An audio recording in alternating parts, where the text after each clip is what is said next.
Chers amis, bonjour et bienvenue sur cette capsule vidéo Silver Caron.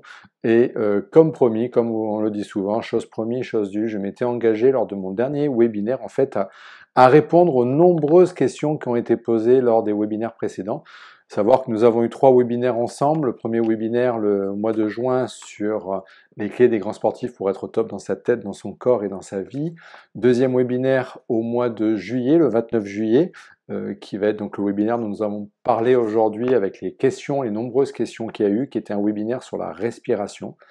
Et puis un webinaire ensuite au mois septembre, pardon, le 22 septembre, sur les vertus, on va dire, pas les vertus, mais les 5 clés oubliées un petit peu de l'alimentation.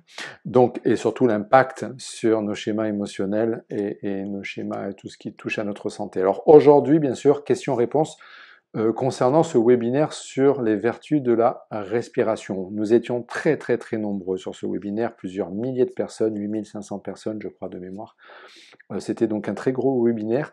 Nous avons répondu, j'ai tâché de répondre à certaines questions lors de ce webinaire, mais bien entendu on ne peut pas répondre à toutes les questions. Donc je m'étais engagé à le faire, je vais le faire donc, et j'ai sélectionné toute une série de questions auxquelles je vais tâcher donc de répondre, sachant que ce sont, pour beaucoup de gens, ce sont les mêmes questions qui reviennent systématiquement, donc je les ai en fait regroupées, mais j'ai attaché les réponses en fait à certains prénoms pour que les gens puissent se reconnaître.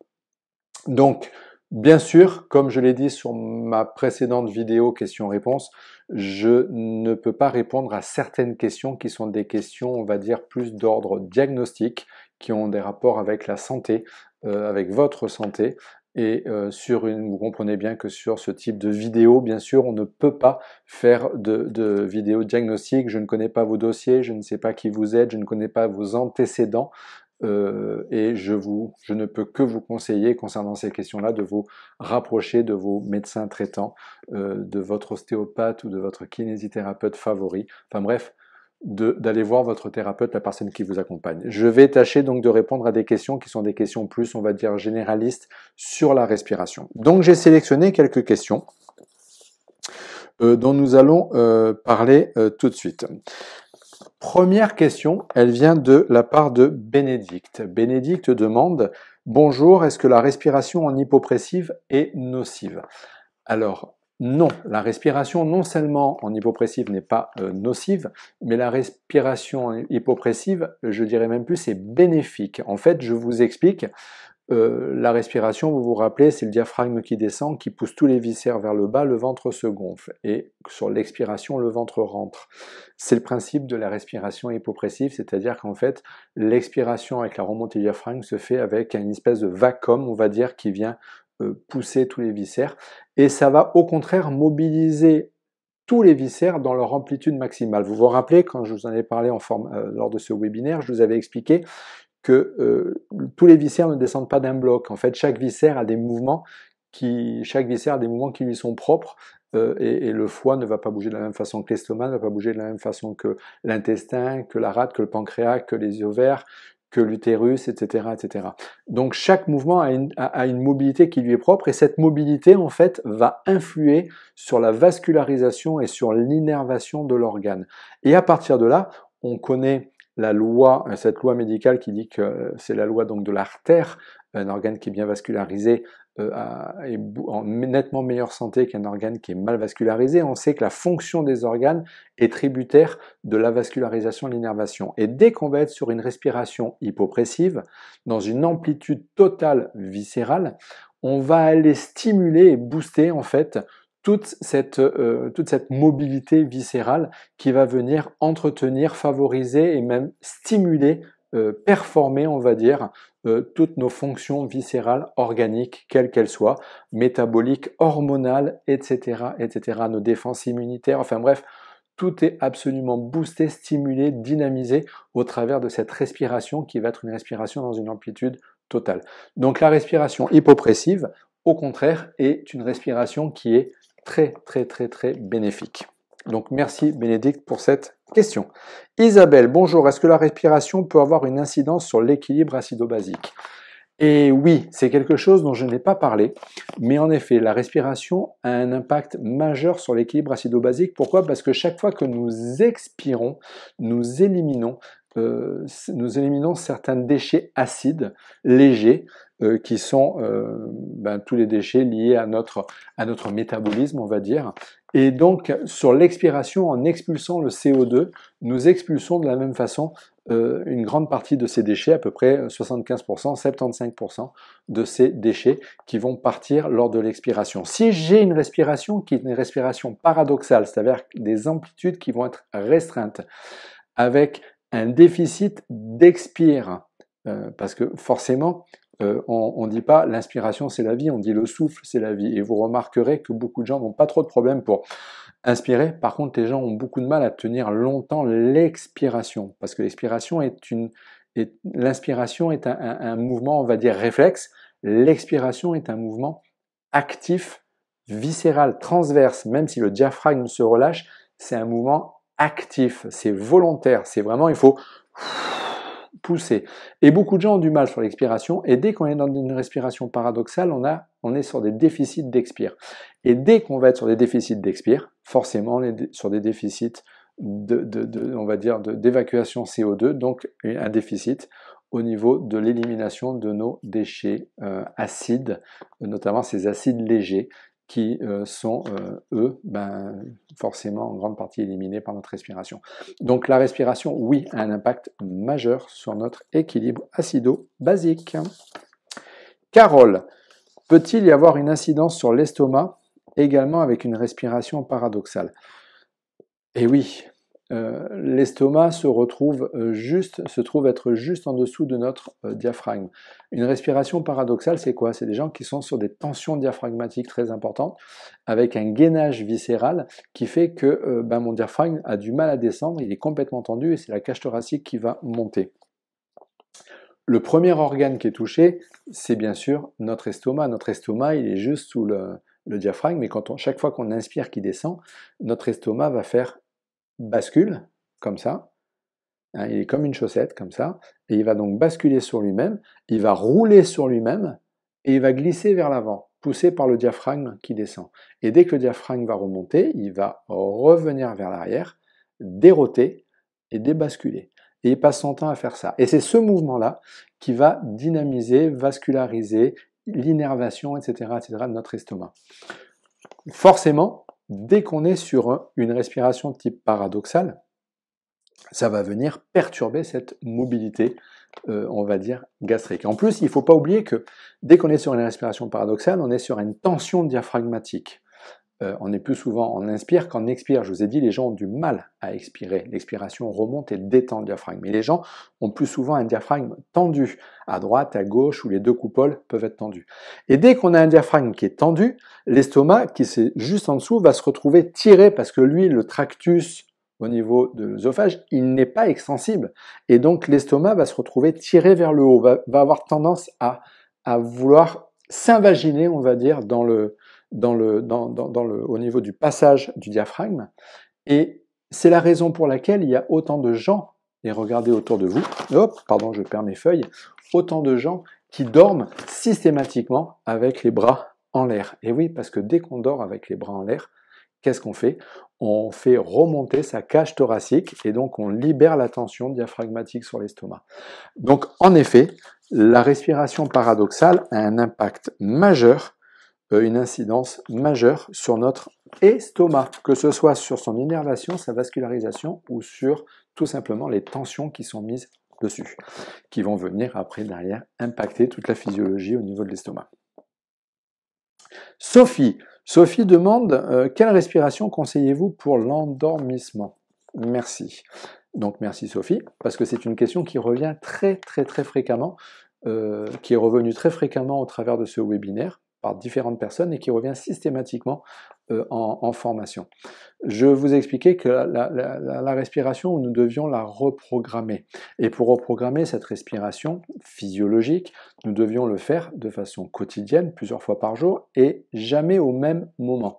Parce que si on le fait tous les soirs avant d'aller se coucher, on va tout simplement programmer son cerveau, ses voies neuronales, pour bien respirer tous les soirs avant d'aller se coucher. Le seul intérêt de respirer le soir avant d'aller se coucher, c'est justement concernant l'endormissement. Est-ce que ça va favoriser l'endormissement, cette respiration, ce travail sur la respiration, comment dire, travail abdominal sur cette respiration, de reprise de conscience en étant centré sur le moment présent. Je vous avais expliqué que pour reprogrammer, il faut se mettre dans le moment présent, etc. etc. Regardez bien le webinaire. Et oui, c'est ce type de respiration qu'il faut avoir pour s'endormir. Pourquoi? Parce que dès qu'on est focus sur sa respiration, dès qu'on est centré sur sa respiration, sur une respiration type cohérence cardiaque par exemple, qu'est-ce qui va se passer? On va être immédiatement dans le moment présent. Or, ce qui nous empêche de nous endormir, trop souvent, très souvent, très souvent, et trop souvent, c'est notre mental qui est là. Vous savez, la petite voix là qu'on a sur l'épaule et qui passe son temps, 60 000 pensées par jour, 95% en mode automatique, petite qui est là sur l'épaule et qui nous dit sans arrêt, tu devrais faire ci, ça s'est passé comme ci. Et cette petite voix, ce mental, n'a d'importance pour nous et n'intervient que lorsque l'on pense et va nous perturber parce que l'on pense sans arrêt en fait au passé, au futur ou aux autres. Mais dès qu'on est dans le moment présent, cette petite voix elle cesse immédiatement. Comme par magie, on ne l'entend plus. D'où l'importance de la méditation, de la pleine conscience, etc. Et dès qu'on va être sur cette respiration abdominale, en focalisant son attention non pas sur les pensées, mais sur le temps. Or, rappelez-vous d'une chose qui est très importante, notre cerveau ne sait pas focaliser, mettre le focus sur plusieurs choses en même temps, il priorise. Dès qu'on va être focus sur le temps, on se remet immédiatement en conscience dans le moment présent. Et dès qu'on va être dans le moment présent, la petite voix, elle s'arrête. Et dès que la petite voix, elle s'arrête, le sommeil va pouvoir survenir et va pouvoir arriver, et donc nous allons pouvoir nous endormir.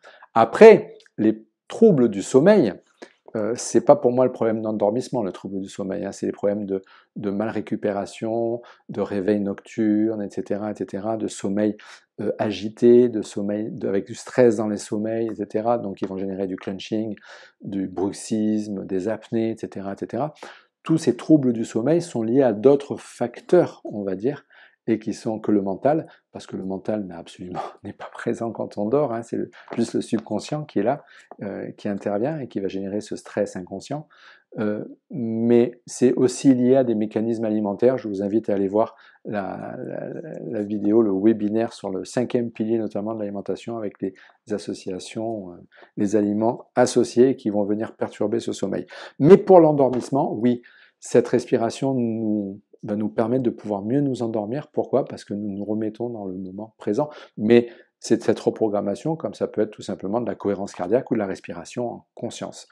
J'insiste beaucoup sur le temps, parce que le fait de focaliser son attention sur le temps, pas juste d'être en conscience de sa respiration, mais focaliser sur le temps, ça oblige notre cerveau à mettre le focus sur une direction.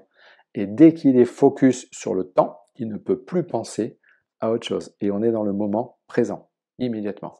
Donc cette respiration est fondamentale. D'ailleurs, très souvent, quand on parle de cette respiration et quand je fais faire cette respiration à des patients en cabinet, je leur demande après, alors cette respiration, comment c'était? Est-ce que vous avez tenu? Parce que vous avez vu que sur le webinaire, pour se reprogrammer, il faut au moins tenir 3 minutes. C'est on va dire le minimum syndical. Et je leur demande, est-ce que vous avez tenu 3 minutes? Et ils me répondent tous, hein, quasiment, ah, c'est génial, je me suis endormi. Par contre, je ne sais pas si j'ai tenu 3 minutes parce que je me suis endormi avant. Donc, c'est vraiment quelque chose qui est très important, cette respiration, justement pour l'endormissement. Pierre, y a-t-il ou y aurait-il un lien entre la respiration thoracique et la survenue de l'apnée du sommeil? Alors, oui. Oui et non, mais majoritairement oui pour moi. Pour en avoir parlé en plus avec des spécialistes dans des centres de rééducation spécialisés dans l'apnée du sommeil, dans le cadre de l'apnée du sommeil, on est vraiment dans une médecine, on va dire, d'une médecine du comment. C'est-à-dire qu'on va, on va soigner les symptômes en mettant un masque, etc., pour réoxygéner, mais on ne veut pas les traiter l'origine. Et en grande partie, l'origine, donc on sait que l'apnée du sommeil intervient très souvent chez les gens qui ont des problèmes de poids, etc., mais pas que. J'ai plein de patients, et je connais plein de gens, qui souffrent d'apnée du sommeil et qui pourtant sont épais comme des sandwichs SNCF et qui n'ont absolument aucun problème de poids.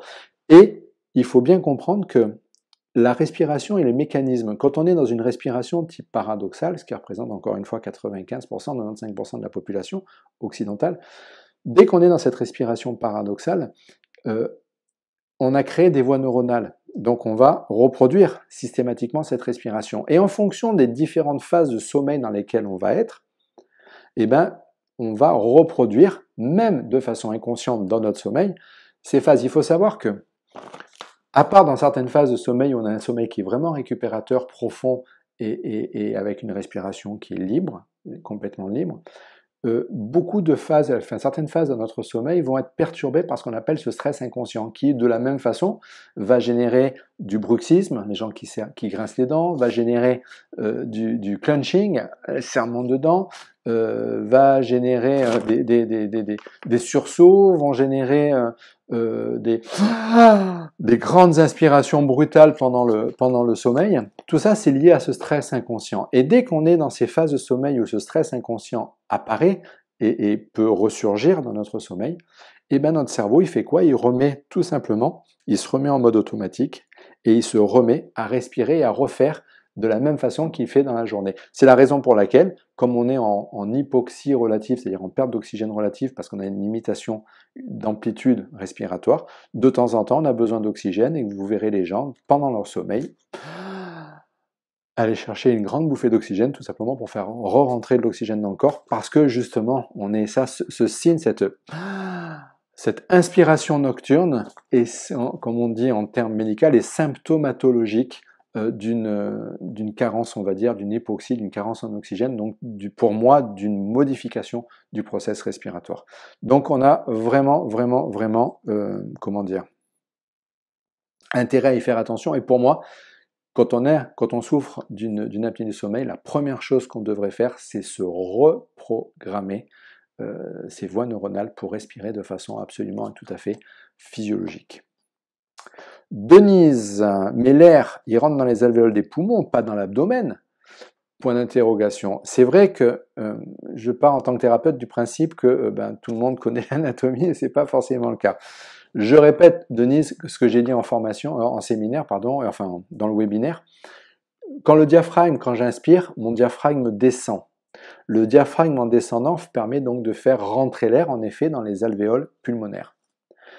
Mais mon diaphragme en descendant va pousser tous mes viscères vers le bas, qui ne peuvent pas aller en bas et derrière parce qu'il y a le périnée et la colonne vertébrale, et le bassin sur les côtés, et les côtes. Donc, qu'est-ce que font mes viscères? Ils glissent vers l'avant. Et quand le ventre se gonfle, c'est pas parce que le ventre se remplit d'air, c'est parce que tout simplement les viscères poussent vers l'avant, et donc mon ventre se bombe et mon ventre se gonfle. Et quand je souffle, c'est mes abdos qui repoussent mes viscères, et mes viscères remontent et repoussent le diaphragme qui vont expulser l'air qu'il y a dans les poumons.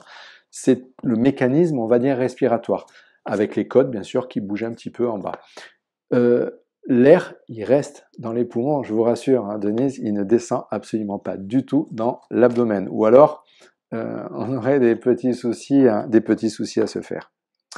Véronica, les conditions actuelles de respiration suite au port du masque ne causent-elles pas des séquelles irréversibles? Alors, l'impact du port du masque, il y est, ça c'est clair. Et plus on va le porter, plus ça va avoir un impact physiologique. Ça paraît absolument... Est-ce que ces séquelles, est-ce que ça peut apporter des séquelles irréversibles? Je ne pourrais pas le dire, je ne peux pas le dire et je ne le pense pas. Vous savez, vous avez des gens qui respirent très bien, avec une belle respiration, avec un masque, et des gens qui respirent très mal, même sans masque. Comme vous avez des gens qui respirent très bien dans des endroits très pollués, et des gens qui respirent très mal dans des endroits très peu pollués. Le pire, ce sont les gens qui respirent pas bien avec une mauvaise dynamique, avec un masque ou dans des endroits pollués. Et ça, c'est très néfaste. C'est-à-dire, c'est la majeure partie des gens. Pour moi, le fait de mal respirer, d'avoir une mauvaise dynamique respiratoire est beaucoup plus impactant que de porter un masque. Alors bien sûr, dès qu'on va porter un masque, on va se mettre dans une certaine, on va dire, hypoxie, c'est-à-dire une carence, une légère carence en oxygène. Pour l'avoir vécu en cabinet, et plein de gens qui regardent cette vidéo certainement l'auront vécu, quand on travaille toute la journée avec un masque, on est beaucoup plus fatigué, on est beaucoup moins réactif et on a beaucoup plus de souffrances physiques, mécaniques, etc. qui sont liées à ces carences en oxygène. Donc oui, ça a un impact. Est-ce que cet impact amènera des séquelles irréversibles? Je ne le pense pas et je ne l'espère pas. Par contre, il y a une chose quand même que je voudrais dire concernant le port de ce masque. Le masque sert surtout à protéger les autres de nos postillons, on va dire, de la prolifération, quand on va parler, quand on va être à côté, etc. C'est surtout quand on va respirer et parler. À partir du moment où on est seul, où il y a une distanciation sociale qui est respectée de fait, le masque n'est pas obligatoire. Je le dis parce que je vois trop de gens être dans la peur par rapport à tout ce qui se passe actuellement, notamment en France, et être dans, je dis notamment en France parce que c'est une politique qui n'est pas forcément la même que dans d'autres pays, et je vois trop de gens être dans la peur et des gens être avec masque, gants, etc., même seuls, même en voiture, et j'ai des patients qui sont même avec le masque, seuls chez eux, c'est-à-dire qu'ils sont à la maison, ils sont tout seuls, et pourtant ils portent le masque. Chez des gens comme ça, l'impact de l'hypoxie va être beaucoup plus important. Pourquoi? Parce que le port du masque est porté très longtemps, c'est-à-dire quasiment non-stop. À partir du moment où vous êtes seul, vous pouvez retirer votre masque. Vous n'êtes pas tenu de porter un masque quand vous êtes seul en voiture, quand vous êtes seul chez vous, ou quand vous avez une distanciation. Je travaille beaucoup en Suisse. En Suisse, la réglementation, c'est si on est à moins d'1,50 m, masque obligatoire. Par contre, en réunion, si on est à plus de 1,50 m, à 2 mètres, on peut descendre le masque et respirer normalement. Et c'est beaucoup plus physiologique et beaucoup plus sain me concernant. Donc, les masques, n'oublions pas que la distanciation sociale pour le Covid, pour cette période de Covid, elle a été mise en place parce qu'il n'y avait pas de masque. À partir du moment où il y a un masque, ça permet d'aller justement dans cette proximité sociale. À partir du moment où vous êtes en distanciation sociale, vous pouvez retirer le masque et respirer normalement. Voilà, c'est la petite question. Maintenant, les séquelles, l'hypoxie, elle y est. Est-ce que c'est irréversible? Je ne le pense pas. Encore une fois, ne soyons pas extrémistes. L'extrémisme n'a jamais fait avancer les choses et plutôt nuisible, que ce soit en politique, en religion, en alimentation ou dans le port du masque. Évitons d'être dans l'extrême dans nos actes. Enfin, du moins, c'est mon humble avis. Isabelle avec un Y, 54. Bonsoir, petite question. Est-ce que la nuit, le corps revient à une respiration optimale pendant le sommeil? C'est ce que j'ai dit tout à l'heure, c'est la question à laquelle j'ai répondu tout à l'heure. Ça dépend de la phase de sommeil dans laquelle vous êtes. Quand vous êtes en sommeil profond, oui, il revient sur sa respiration basique. Tout notre système est reposé. Et par contre, dès qu'on est sur des phases de sommeil plus légères, dans lesquelles vont intervenir et vont interférer ce stress inconscient, on se remet dans une respiration type paradoxale. Hubert, Marianne et d'autres encore. Merci pour vos précieuses informations. Que pensez-vous de la cohérence cardiaque? Alors, je suis un fan inconditionnel de la cohérence cardiaque pour plein de raisons. Équilibration neurovégétative, tout notre système. Vous savez, le gros avantage de la cohérence cardiaque, c'est qu'elle nous remet dans le moment présent. Par contre, vous allez voir que je vais donner des petites choses sur lesquelles des petites nuances concernant cette cohérence cardiaque qui pour moi sont fondamentales. Donc la cohérence cardiaque, je connais depuis les années 80-85 à peu près. À l'époque, je m'entraînais pour les championnats du monde de boxe chinoise à Taïwan et je m'entraînais avec des maîtres Shaolin. Et ces maîtres Shaolin nous préparaient, notamment pour la récupération, à nous mettre en cohérence cardiaque pour faire baisser le rythme cardiaque. Donc bien sûr, le premier impact de la cohérence cardiaque, c'est de venir rééquilibrer le rythme respiratoire et le rythme cardiaque. Mais les impacts sont multiples, les impacts physiologiques, hormonaux, etc. etc. Et surtout, pour moi, un impact majeur, c'est un impact neurophysiologique sur le système neurovégétatif, ortho-parasympathique. En fait, quasiment tout le monde, dans notre monde occidental, une grande partie de la population est en ce qu'on appelle une dystonie neurovégétative. C'est-à-dire que normalement, on a un système orthosympathique et un système parasympathique. Et les deux doivent s'équilibrer. Et très souvent, de par les vies que l'on a soit trop de parasympathique, soit trop d'orthosympathique, soit pas assez de para, soit pas assez d'ortho, donc ralenti, ou trop speed, ou trop ci, ou trop là, enfin bref, on est toujours en dystonie neurovégétative. Et le gros avantage de la cohérence cardiaque, c'est qu'elle vient rééquilibrer cette dystonie neurovégétative, elle vient rééquilibrer l'équilibre entre système ortho et parasympathique. Et ça, c'est absolument merveilleux et c'est indispensable dans un monde dans lequel quasiment la totalité des gens sont dans cette dystonie neurovégétative. Donc oui, je suis un fan inconditionnel de la cohérence cardiaque et je la pratique moi-même. Cependant, je mets deux variantes, on va dire, dans cette cohérence. Premièrement, je suis pour une cohérence cardiaque où on accentue toujours dans cette période, dans cette phase de respiration, inspire-expire de 10 secondes, mais où on inspire moins longtemps qu'on expire, parce que pour moi, la phase expiratoire est beaucoup plus importante que la phase inspiratoire. Ce qui permet à notre système de se réguler, ce qui permet à notre rythme cardiaque de descendre, ce qui permet à toutes nos tensions musculaires de lâcher, ce qui nous met dans un état de détente, de concentration, d'être bien physiologique, émotionnel, etc., c'est l'expiration. Donc, je suis plutôt que de faire 5 et 5, je suis plutôt sur une respiration qui est à 3-4 d'inspire et 6 à 7 d'expire, pour respecter toujours ces 10 secondes. Donc toujours plus accentué sur l'expire. Pour moi, c'est fondamental. La deuxième chose qui est fondamentale dans cette cohérence cardiaque, c'est que je vois beaucoup d'applications de cohérence cardiaque, donc avec des images, avec des vagues, avec des courbes, avec des bruits, avec des sons, qui sont là pour nous guider, et c'est génial, pour nous guider dans notre inspire-expire, et surtout pour nous permettre de respecter ces 10 secondes. Le problème, c'est que je l'ai dit tout à l'heure, notre cerveau ne sait pas mettre le focus sur deux choses en même temps. Et dès qu'on va être focus, l'attention portée sur une image, à suivre une image, ou sur le son qu'on va entendre, à suivre le son, le focus est mis sur le son ou sur l'image, le focus n'est plus sur votre respiration et vous n'êtes plus dans le moment présent. Donc pour moi, c'est très important de se couper de ces stimuli extérieurs, d'où l'importance de fermer les yeux, d'où l'importance d'être dans sa bulle, d'avoir la main comme ça et de se recentrer sur sa respiration, sur son diaphragme et sur son ventre, en étant pleinement dans le moment présent, donc pas de perturbation extérieure, pas d'application, pas de bruit, pas d'horloge Ikea qui fait clac, clac, clac, clac, parce que votre focus est sur l'horloge, etc., de se mettre dans une zone, on va dire, un peu dans votre bulle, voilà, et pas de sollicitation extérieure, pour pouvoir être centré dans le moment présent, parce qu'en fait, ça vous permet de faire taire ce moment présent, la petite voix. Or, dès que vous êtes focus sur autre chose, vous n'êtes plus dans le moment présent, vous êtes focus sur la voix. Et donc la voix peut vous faire, ou le bruit peut vous faire entendre un autre bruit qui est à côté. L'image que vous regardez, il y a un oiseau qui passe, tac, votre attention est détournée vers l'oiseau. Enfin bref, votre attention n'y est plus, et pour moi, c'est pas positif. Donc, plus d'expire que d'inspire, et couper de tout. Alors pour respecter ces 10 secondes, c'est très simple, c'est tout simplement, quand je compte dans ma tête, avec les mains comme ça, je compte 1, 2, 3 dans ma tête, et pour être quasi certain d'être sur un bon timing de 10 secondes, je rajoute le mot « et ».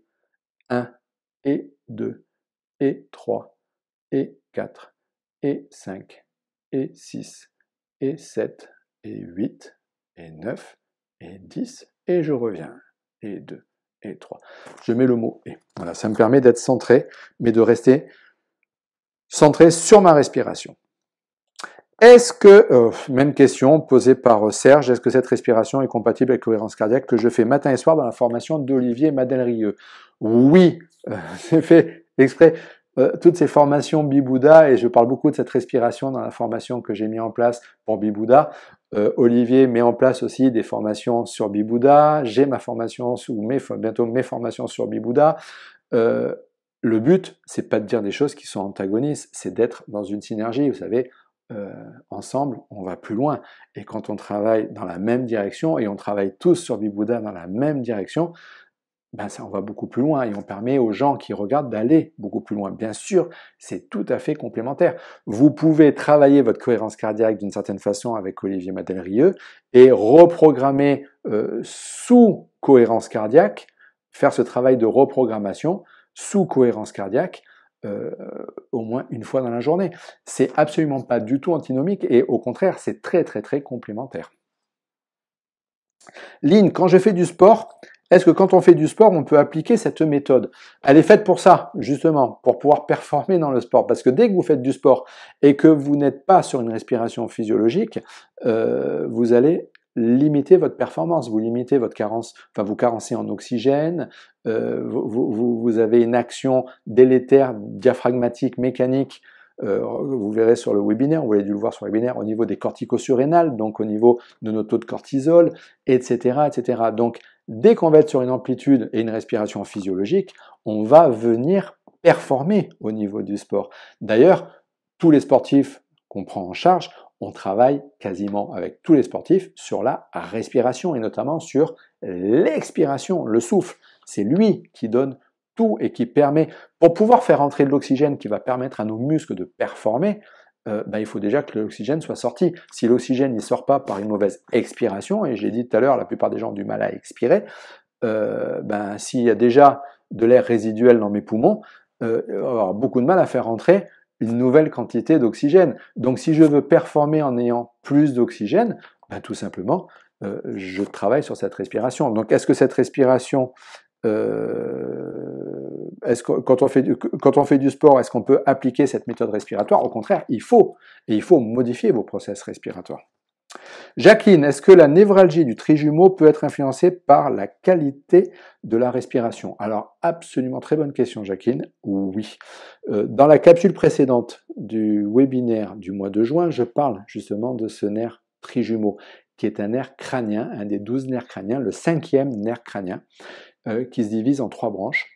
Et notamment, c'est les 3 branches qui viennent innerver, qui sont, on va les appeler musculo-sensitives, c'est-à-dire motrices et sensitives, c'est-à-dire qu'en fait, elles vont à la fois stimuler les contractions musculaires des muscles manducateurs, c'est-à-dire temporal, masséter, ptérygoïdien, etc., tous ces muscles qui vont nous aider à mastiquer, mais ils sont aussi sensitifs. Ces 3 branches, elles sont sensitives. C'est le nerf trijumeau qu'on va venir anesthésier, que les dentistes vont anesthésier quand ils vont faire une anesthésie pour pouvoir changer, travailler sur les dents.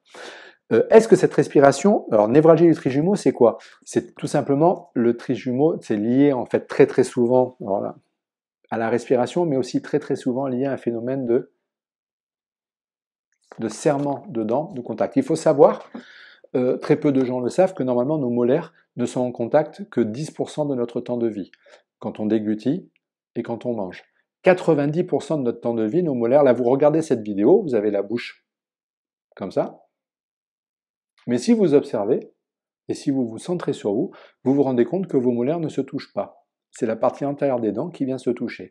Si vous voulez toucher les molaires, vous êtes obligé de serrer les dents et très souvent vous déglutissez pour le faire. En fait, 90% de notre temps, les molaires ne se touchent pas. Or, il y a certaines personnes qui, suite à des déséquilibres dentaires, qui suite à du stress, peu importe, vont être non plus à 10%, mais vont être à 15, 20, 25, 30% de temps de contact derrière. Et dès qu'on va avoir des temps de contact qui vont monter, le nerf trijumeau va s'exacerber, c'est-à-dire va s'inflammer. Et cette exacerbation, elle va partir un peu partout, et donc elle va se transmettre à tous les autres muscles, notamment au nerf, donc au nerf spinal, donc les douleurs cervicales, au nerf ici au niveau de l'œil, le nerf facial, ophtalmique, le nerf optique, avec des douleurs dans l'œil, des hyperphotophobies, des démangeaisons avec le nerf auditif, des démangeaisons dans les oreilles, des douleurs abdominales qui sont liées notamment des gènes, des gens qui ont l'impression d'avoir toujours quelque chose coincé dans la gorge, qui passent leur temps à faire ça, tout simplement parce que c'est le récurrent d'un nerf qui est le nerf vague qui descend comme ça, et le récurrent revient énerver là, et le fameux nerf vague qui descend et qui vient énerver toute la partie viscérale. Et dès qu'on va respirer sur une respiration physiologique, je monte, je descends, je monte, je descends, ma respiration va impacter forcément ce fameux nerf vague. le nerf vagal, le pneumogastrique, le 10e nerf crânien, qui est un des plus puissants des nerfs crâniens. Et dès que vous allez rééquilibrer ça, vous allez faire lâcher, par effet réflexe, vous allez faire lâcher des tensions et ça va vous permettre de pouvoir faire lâcher des inflammations et surtout des sollicitations sur ce nerf trijumeau. Donc, sur les névralgies du trijumeau, la respiration peut avoir un impact. Maintenant, c'est pas par la respiration que vous allez vous guérir de votre névralgie qui va créer des syndromes de SADAM temporomandibulaire ici, là, les algodystrophies temporomandibulaires, les gens qui sont hyper enflammés là, qui peuvent plus, enfin, c'est tout enflammé partout. C'est pas là que la respiration. Ça va impacter, mais c'est pas ça qui va tout corriger. Ça passe notamment par la prise de conscience de cette ici pression qu'il peut y avoir au niveau indicateur. Cécile, pourquoi ne faut-il pas croiser les doigts des deux mains? C'est-à-dire, pourquoi ne faut-il pas faire ça quand on va reprogrammer? C'est très simple.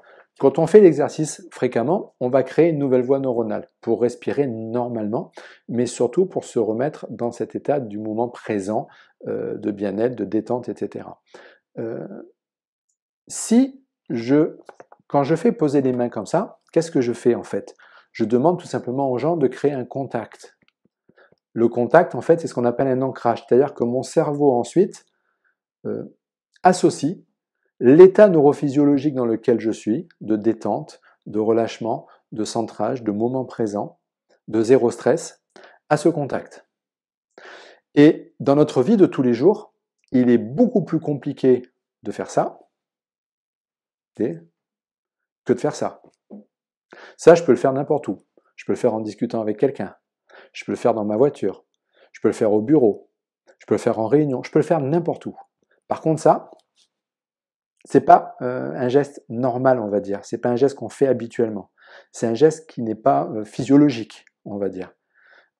Donc, c'est pas un geste qu'on peut faire facilement. C'est la raison pour laquelle je conseille plutôt de mettre une seule main. Donc, les mains une sur l'autre comme ça, pour associer le contact à la main qui est en dessous. Ça peut être ça, peu importe, si vous êtes droitier, gaucher, peu importe.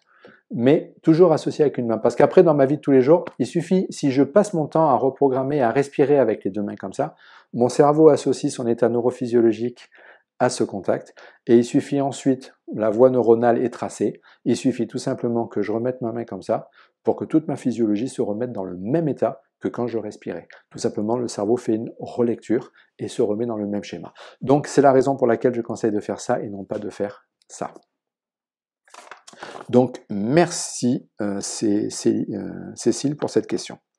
Christine, j'imagine que même si on n'a plus 20 ans, 52 pour moi, il vaut toujours le coup de se reprogrammer. Alors oui, Cécile, je vais même vous dire quelque chose, il n'y a pas d'âge pour se faire du bien. Le corps a ça de particulier, c'est que quand on le maltraite, il nous le rend au centuple, par des mots, par plein de choses. Par contre, quand on commence à lui faire du bien, il nous le rend aussi au centuple. Et j'ai plein d'exemples de patients qui avaient 60, 70 ans, et qui ont commencé à faire attention à leur respiration, à modifier leur respiration, et qui ont vu multitude de symptômes de douleur, de souffrance disparaître. Les douleurs matinales de réveil avec les articulations raides le matin, des troubles du sommeil, etc., etc. Donc, notre corps a cette particularité, c'est que dès qu'on commence à faire attention à lui, il nous le rend très, très, très rapidement au centuple.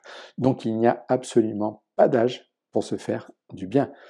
C'est comme Tintin, vous voyez, c'est de 7 ans à 77 ans et plus. Voilà. Donc, malgré votre grand âge de 52 ans, allez-y, faites-vous du bien.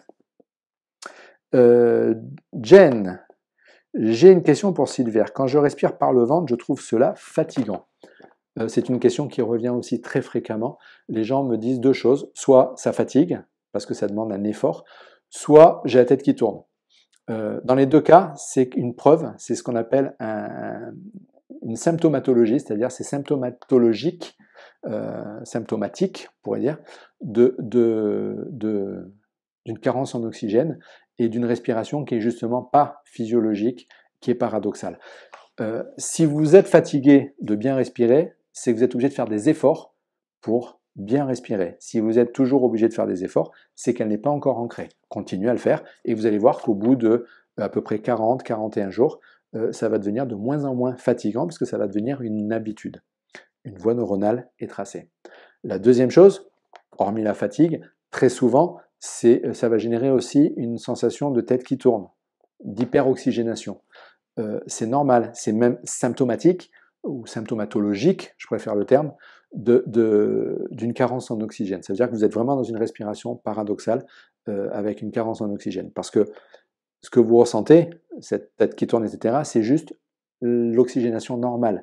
Donc, si vous êtes en hypoxie relative à cause de cette mauvaise respiration, vous allez vous retrouver en hyperoxygénation relative de par une respiration normale. Et cette hyperoxygénation relative va vous faire tourner la tête. Et pareil, vous allez voir qu'au bout d'un moment, ça prend moins de 41 jours, ça va s'arrêter de tourner, ça va devenir normal. C'est que vous avez retrouvé une oxygénation totale et physiologique. Christine, la respiration paradoxale peut-elle avoir un lien avec les bouffées de chaleur invalidantes, nuit blanche de la ménopause? Alors, c'est une question un peu délicate parce qu'il peut y avoir plein de raisons. Il y a des déséquilibres hormonaux, métaboliques, etc., qui font que on se retrouve avec ces bouffées de chaleur, avec des dérèglements, on va dire, qui font qu'on a les bouffées de chaleur. Ce sont ces dérèglements qui vont faire qu'on a ces bouffées de chaleur. Par contre, est-ce qu'il peut y avoir un lien avec, est-ce que ça peut influer, on va dire? Oui, parce que n'oubliez pas que sous le diaphragme, tout notre système hormonal, on va dire, notamment au niveau ovarien, etc., les ovaires vont bouger avec l'utérus en fonction de la mobilité du diaphragme, des viscères qui descendent, tout bouge. Hein. Et puis ça bouge pas qu'un peu, hein, ça bouge beaucoup. Et cette mobilité va entraîner une modification de l'innervation, donc de la vascularisation aussi, donc de la fonction de ces glandes, on va dire endocrines, qu'elles soient ovariennes ou autres. Et pareil, ça a un impact aussi au niveau des glandes. J'en ai pas parlé et ça sera plus tard, j'en parlerai sur Bibouda et je vous le dirai quand on en parlera. On est en train de créer quelque chose là-dessus qui va être absolument génial. C'est sur le travail des 3 diaphragmes, pelvien, diaphragme thoracique, donc le vrai diaphragme, et diaphragme crânien. Et vous allez voir comment la respiration peut impacter ce diaphragme crânien et donc avoir un impact sur tout notre système, on va dire hypothalamo-hypophysaire derrière, qui se trouve au niveau crânien. Donc, c'est quelque chose qui est absolument fondamental de comprendre. Oui, ça a un impact. Maintenant, est-ce que c'est la mauvaise respiration qui génère les bouffées de chaleur? Non, ça va faciliter ou au contraire être un frein à une bonne récupération, mais c'est pas ça qui va générer les bouffées de chaleur, ce sont vos dérèglements qui vont générer. Par contre, est-ce que ça va aider à mieux réguler votre système neuro-hormonal? Oui. Et si on respire mal, est-ce que c'est un frein à la meilleure régulation de ce système neuro-hormonal? Oui, c'est un frein. Par contre, c'est pas ça qui va régler le problème. Ça va aider ou ça va être un frein. Nicole me demande, on expire avec le nez ou par la bouche? Bonne question, Nicole. Au début, dans la reprogrammation, je vous conseille d'expirer, donc de souffler avec la bouche. Tout simplement pour pouvoir pincer les lèvres, pour pouvoir doser le flux expiratoire et donc le temps sur lequel vous expirez. Que vous soyez sur une respiration de reprogrammation, donc 6-7 secondes d'expire, ou vous soyez sur des respirations type relaxantes ou stimulantes, drainantes hépatiques, etc., avec des temps d'expire, d'apnée qui sont différents. C'est toujours mieux de le faire avec la bouche au départ pour apprendre à doser le flux expiratoire. Par contre, une fois que c'est géré, une fois que c'est intégré, une fois que c'est corticalisé et une fois que vous l'avez bien intégré, je vous conseille de passer sur une expiration par le nez. J'inspire avec le nez et j'expire avec le nez. Et je vais même dire mieux, ensuite, je vous conseille d'inspirer avec une narine et d'expirer avec l'autre, et puis de changer ensuite. Pourquoi? Tout simplement parce que une grande partie de nos ganglions neurovégétatifs et notamment de notre régulation neurophysiologique au travers du système neurovégétatif, parasympathique, orthosympathique, se fait au niveau de des cloisons nasales ici, au niveau du nez, et le flux va venir réguler, ce flux respiratoire par le nez qui entre d'un côté, qui sort de l'autre, ou vice-versa, va venir réguler, pareil, cette dystonie neurovégétative qu'on peut avoir. Donc, au départ par la bouche pour apprendre, et ensuite, dès que vous gérez, par le nez.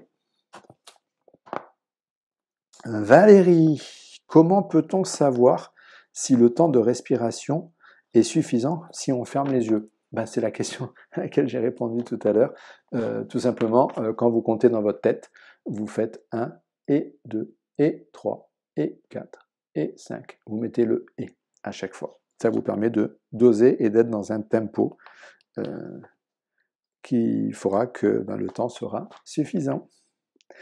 Et enfin, Hubert qui me demande, il me pose une question. Ah tiens, ça c'est une question qu'on me pose rarement, mais qui peut intéresser tous ceux qui pratiquent. Que pensez-vous de la marche afghane?